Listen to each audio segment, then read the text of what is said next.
Assalamualaikum warahmatullahi wabarakatuh. Halo guys, perkenalkan nama saya Wandi, absen 34. Saya di sini akan menceritakan tentang sejarah. Saya di sini akan memenuhi tugas sejarah bahasa Indonesia saya. Oke, saya akan menceritakan sejarah yang berjudul Sejarah didirikannya pabrik gula gempol dan kemistisannya. Oke, nggak usah berlama-lama, langsung saja kita ke ceritanya. Oke, let's go. Sejak zaman Belanda, Kabupaten Cirebon memiliki sejumlah pabrik gula. Hingga saat ini, masih ada yang bertahan maupun yang sudah tutup. Salah satu pabrik gula yang sudah tutup yakni pabrik gula Gempol. Kawasan pabrik gula Gempol berdiri pada tahun 1847. Gedung pabrik yang bergaya kolonial tersebut berdiri di bawah perusahaan NF Amens Suiker Fabrieken milik Belanda. Pabrik ini berdiri karena pada saat itu komoditas tebu di wilayah Cirebon sedang tinggi-tingginya. Lahan pada sekitar pabrik pun banyak tanaman tebu yang mengelilinginya. Tak jarang pula di sekitar daerah Palimanan, Cirebon dan sekitarnya, di sana sangat banyak sekali tebu, bahkan melebihi tanaman padi. Setelah kemerdekaan, pabrik ini berpindah tangan kepada Indonesia dan berubah menjadi pabrik gula Gempol, yang merupakan salah satu unit operasional pabrik gula PT PG Raja Wali II sekitar tahun 1942. Pabrik ini akhirnya mulai berhenti beroperasi dan tutup pada tahun 1996. Kondisinya pun semakin tak terurus dan terbengkalai, dengan semak belukar yang tumbuh di mana-mana. Beberapa bangunan pun ada yang sudah runtuh, membuat suasananya semakin angker dan nyata.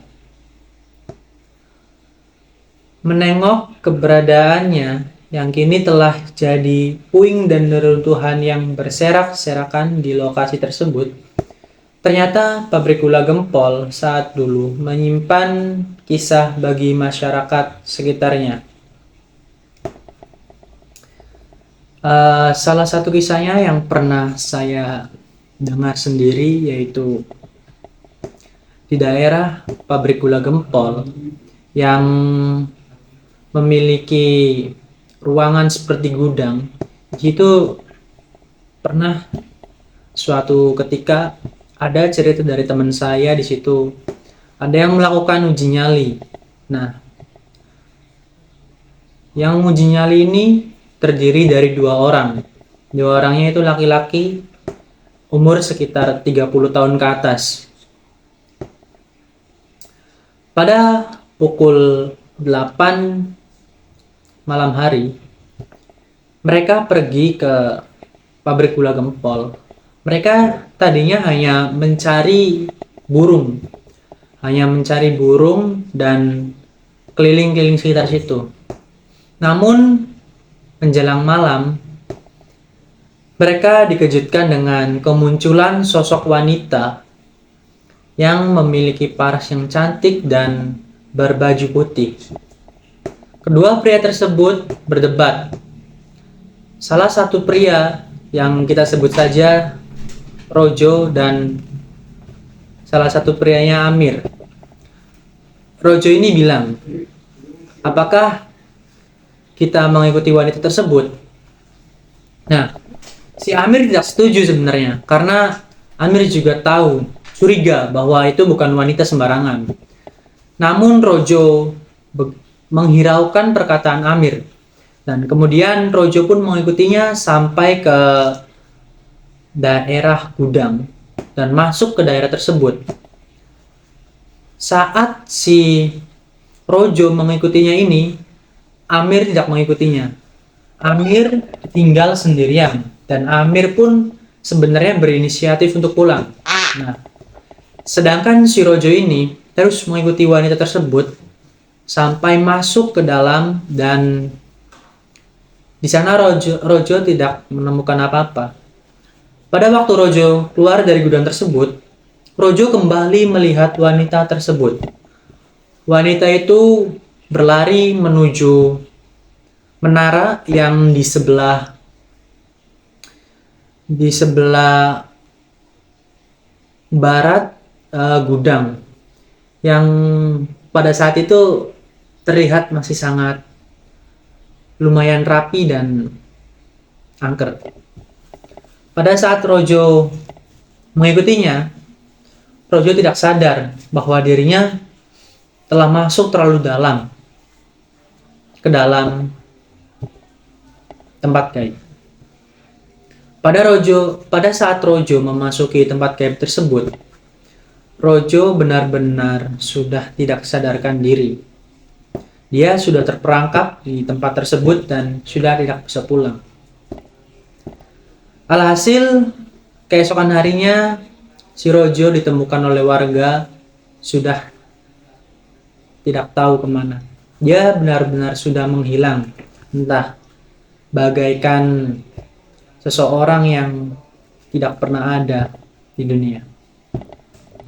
Oke, mungkin itu penggal kisah sedikit tentang keangkerannya.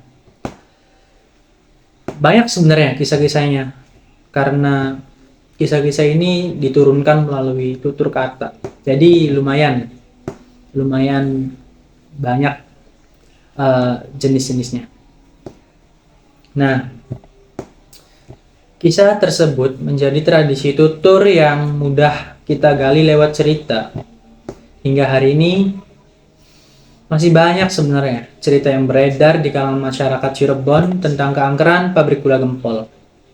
Bahkan karena banyak yang menganggap angker, bangunan pabrik gula ini sering menjadi tempat uji nyali sebuah program televisi. Bahkan saat ini tak jarang banyak YouTuber yang datang untuk meliput atau bikin konten di daerah tersebut. Padahal dengan nilai sejarah yang cukup panjang, keberadaan pabrik gula Gempol sangat sayang jika pada akhirnya bangunan pabrik gula ini rusak dan hancur begitu saja. Meskipun sudah tidak beroperasi, seharusnya bangunan pabrik gula Gempol masih tetap dipertahankan sebagai salah satu bangunan yang bisa masuk dalam kategori cagar budaya. Seharusnya pemerintah juga lebih memperhatikan pabrik ini, karena pabrik gula Gempol selain dengan kemistisannya, sebenarnya di sana juga terdapat sebuah monumen. Lebih tepatnya sih peninggalan kayak stasiun kecil kereta, atau orang zaman dulu itu menyebutnya setrum. Setrum itu kereta pengangkut tebu. Nah, di sana tuh banyak sekali peninggalan-peninggalan zaman Belanda yang sudah mulai rusak dan sudah mulai hilang juga karena telah dicuri oleh orang-orang.